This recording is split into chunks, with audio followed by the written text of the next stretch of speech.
Mertuanya sama perangkat dusun desa itu datang 7 orang dan mereka menanyakan istrinya, anak mereka. Jadi Johnson bilang sama saya gitu. Jadi karena mereka marah gitu, langsung memukul si Johnson gitu ya. Jadi saat itu saya juga ya sanggir dari kejadian itu ya, saya memang ketakutan gitu Pak ya. Nah, sekitar jam 3 mereka datang, kejadian pemukulan itu mungkin jam 4 gitu ya Pak. Jadi setelah mereka memukulnya, mereka meletakkan anak saya ke kantor polisi dan mengatakan anak saya itu terjatuh gitu. Nah, kata Kapolresnya, udah kalau bisa ya dimaafkan gitu ya. Jadi saya bilang kita memaafkan, tapi namanya proses hukum tetap kita lakukan. Karena mereka semena-mena memukul anak saya seperti itu. Seandainya keluarga Bapak dipukul seperti itu, apa Bapak terima? Saya bilang. Mereka minta keaslihan mengenai pernikahan mereka. Ini saya tunjuk juga dan surat pernikahan mereka, pemberkatan mereka. Dari pendeta juga mereka, si Nur Hadibah juga menuliskan bahwa dia memang kemauan dia sendiri untuk masuk Kristen. Nah, ini dia ya yang ini sudah divisum ya. Udah Pak. Sudah divisum ya. Jangan lupa subscribe dan like. Kalau Anda tidak like, maka Anda akan saya kutuk menjadi kodok di dalam tempurung.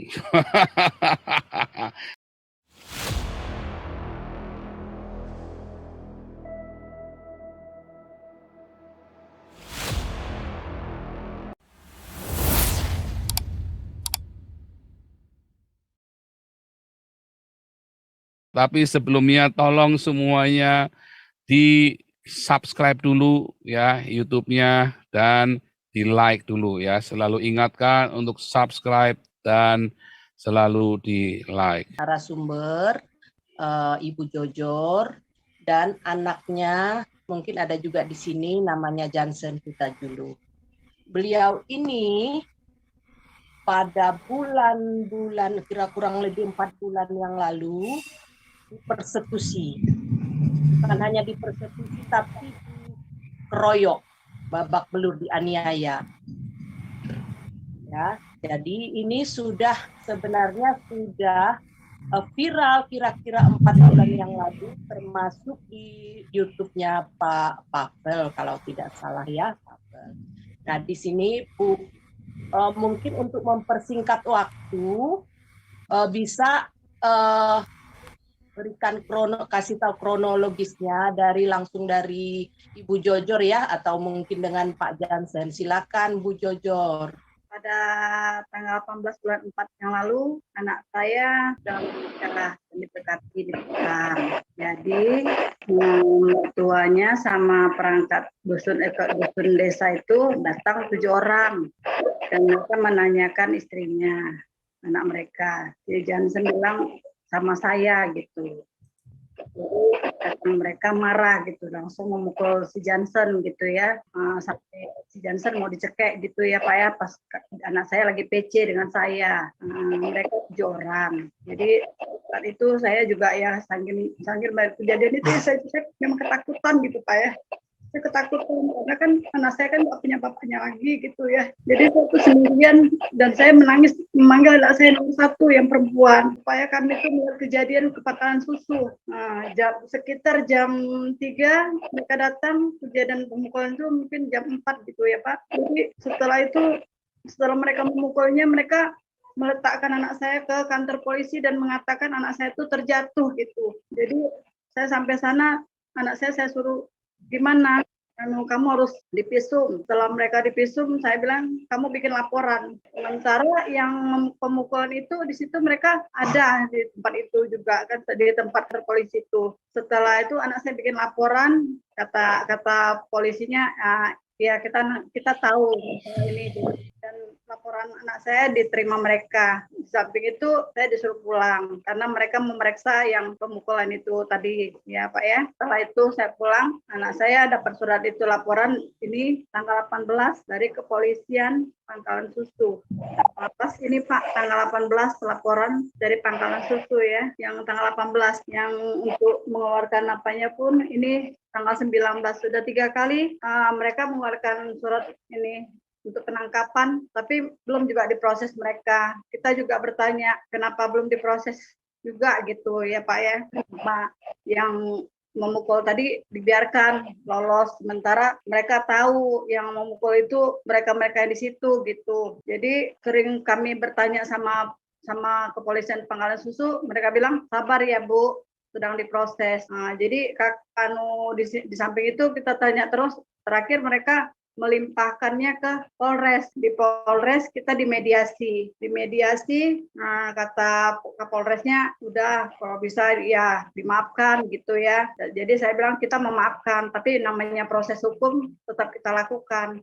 Karena mereka semena-mena memukul anak saya seperti itu. Seandainya keluarga Bapak dipukul seperti itu, apa Bapak terima? Saya bilang, jangan karena saya tuh seorang janda, ya, mereka mau membiarkan seperti itu aja gitu kan Pak kan. Di samping itu Bapak Brutu bilang tidak ada yang bisa menangkap dia. Dan dia punya teman atau ada yang membackup dia. Jadi saya bilang, buatlah kamu ada yang backup kamu. Tapi di atas langit ada langit. Tuhan tuh maha tahu dan maha melihat. Apa yang kamu buat sama akan dihukum juga. Saya gitu kan sama dia. Kamu lihat aja nanti, dia bilang gitu sama saya. Sempat juga saya tuh berusaha terus gimana supaya Tuhan tuh kasih saya kekuatan, kasih saya jalan, supaya Tuhan ada orang yang bisa menolong saya untuk membantu anak saya supaya hukuman itu diproses gitu, masalah pemukulan itu. Tapi ya puji Tuhan ya, dengan saya posting kemarin ya itu ibu yang namanya tadi itu ya Pak Ruli Manurung membantu saya dengan Pak Rulinya.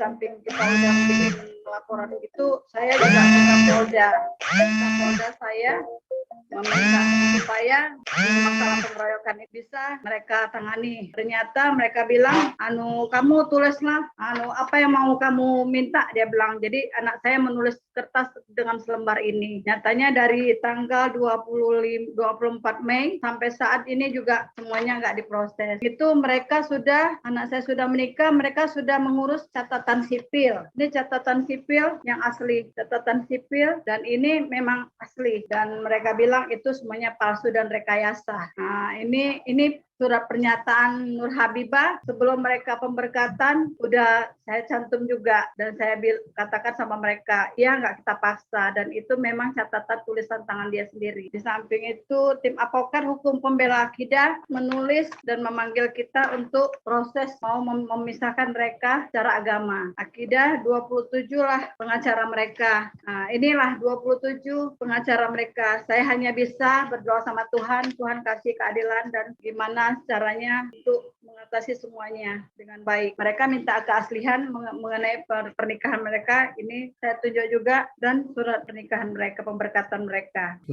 Sebentar biar kelihatan. Sebentar Bu.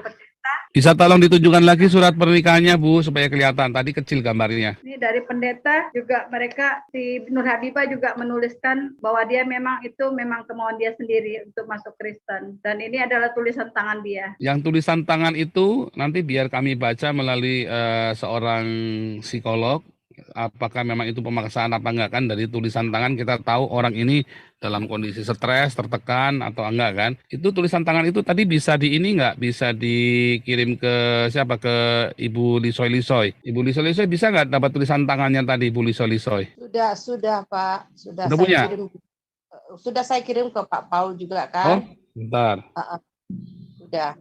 Oke, lanjut, saya akan forward langsung. Mungkin Bu Jojor bisa dijelaskan menantunya namanya siapa dan sekarang ada di mana gitu ya. Terima kasih. Oke, sebentar ya, ini saya bacakan ya. Saya bacakan menurut media. Ini kronologi warga di Langkat murtad yang bikin MUI turun tangan, tanggalnya Minggu 15 Mei 2022. Adanya kasus warga di Langkat Sumatera Utara murtad membuat Majelis Ulama Indonesia turun tangan. MUI Sumut mendapat laporan dari orang tua yang salah seorang keluarganya murtad. MUI pun melakukan investigasi. Ini dalam investigasi kata Ketua Bidang Dakwah MUI Sumut, Profesor M. Hatta kepada Suara Sumut. Hatta mengatakan kronologi berawal saat wanita itu berkenalan dengan seorang lelaki di media sosial. Lelaki itu kemudian mengajak wanita ini bekerja. Ini mungkin anaknya Ibu Jojor ya. Seiring berjalannya waktu, keduanya lalu menjalin hubungan dan akhirnya menikah. Kata Hatta mengatakan pihaknya sedang mendalami apakah ada tindakan pemaksaan atau tidak terhadap wanita tersebut. Banyak kasus seperti ini yang tidak terbongkar. Ini sedang kita dalami dan investigasi. Jadi hal-hal seperti ini sedang kita lacak ungkapnya. Dalam hukum Islam, kata Hatta, murtad merupakan perbuatan terlarang dalam agama Islam dan dosanya besar. Murtad itu perbuatan terlarang, dosanya sangat besar dalam Islam. Sebelumnya, Ketua MUI Sumut Almaratua Simanjuntak, umat Islam akan tetap istiqomah dan tidak terpengaruh dengan godaan untuk murtad. Jadi jangan karena godaan ini kita bisa terpengaruh agama kita. Agama itu bukan pakaian yang nggak bisa ditukar-tukar. Dan kita tidak ada istilahnya pindah agama yang ada murtad. Oke, sekarang pertanyaannya.